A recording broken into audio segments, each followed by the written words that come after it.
শেখ হাসিনাও পালাবে না, তার কর্মীরাও পালাবে না। যে অর্জনগুলো বাংলাদেশকে বিশ্ব দরবারে প্রশংসিত করেছে, সম্মানিত করেছে, প্রধানমন্ত্রী শেখ হাসিনার এই অর্জনগুলো আজকে অগ্নি সন্ত্রাসে আক্রমণে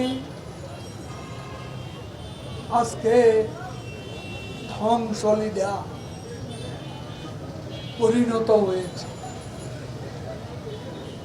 আজ বাংলাদেশের স্বাধীনতার আদর্শ আক্রান্ত।